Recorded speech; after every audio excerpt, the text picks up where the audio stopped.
na makita mo sa mga mata nyo, nakita ko sa mga mata nyo, kung gaano nyo kagusto na umahon diyan sa kinalalagyan nyo ngayon. Yan po yung nagbigay ng lakas sa akin. Kayo yung nagbigay ng lakas sa akin para lumaban pa. Kasi kung ako lang, kung sarili ko lang po, hindi na. Kasi nakakapagod po. Yung paglabas mo ng bahay, awagin kang scammer. Yung paglabas mo, makita ka kahit saan. Ang sakit sa loob na sabihan ka na yung 100 nila, kinain mo. Yung 100 nila, buhay mo sa mga pamilya mo. Ang sakit po para sa akin. Kasi wala akong napunta sa akin.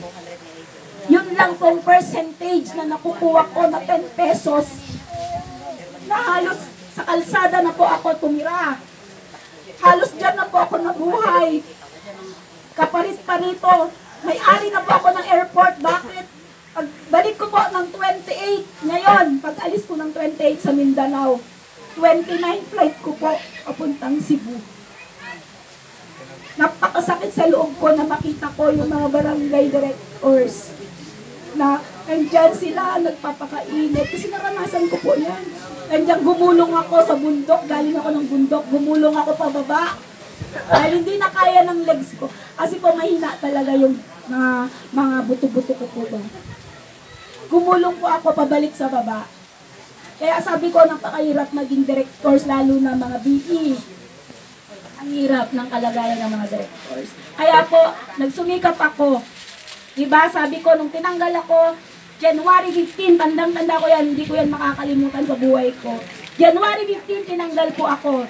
January 15 ng gabi, tumawag yung funder at sinakomodate po niya ako. Sabi niya, huwag kang matakot, huwag kang umiyak, tutulungan kitang makabangon. Totoo po yan. Kaya, binigyan po ako ng authority ng funder natin. Binigyan po niya ako ng 1,000 metric tons gold bars po para ipamigay sa tao. Totoo yan. Ako po yung safekeeper niyan.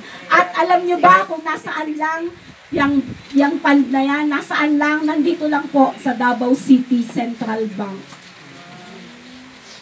Kaya napakaswerte niyo po, kasi nandyan na kayo. Alam nyo ba, ang buong Pilipinas po, ang population natin, 135 million katao, ang buong Pilipinas. Pero napakaswerte nyo kasi bakit? 2 million lang ang kailangan ko.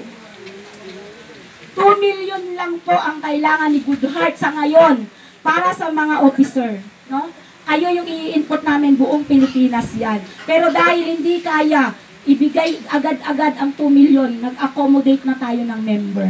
Kaya, swerte ng mga member na nakapasok ngayon dito dahil sabay silang magkakaroon ng ayuda ng officer at ng mga member. Ito na po ang good news.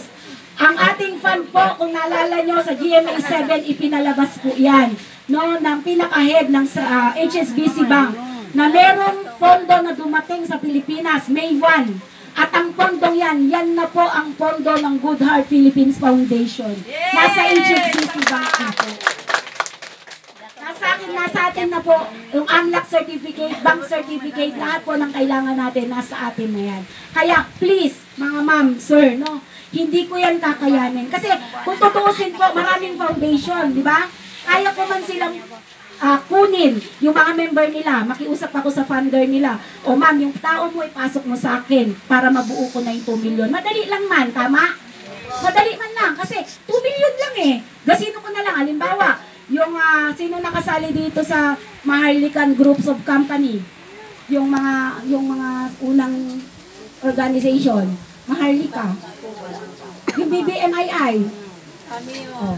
Pwede ko man kunin lahat yan para mabuo ko lang yung 2 million. Tama? Napakabilis, pero ayoko mangyari yan. Kasi ayoko po na tayo ay ibaba nila. Kailangan tayo yung nasa taas. Kasi tayo yan eh. Tayo yung nagsimula dyan. Diba? Madali lang magbuo ng tao. Pero ang gusto ko, yung mga totoong tao na alam kong akin. Okay? Kasi magkaroon man yan ng problema, hindi nyo alam na alam ko yan na hindi nyo ko iwanan kahit anong mangyari. Tama? Tama. Kasi po, gusto ko hanggang dulo magkakasama tayo dito. Kasi ang foundation po natin napakaganda. Bakit? Kayong mga officer, no? Habang buhay na kayo dyan.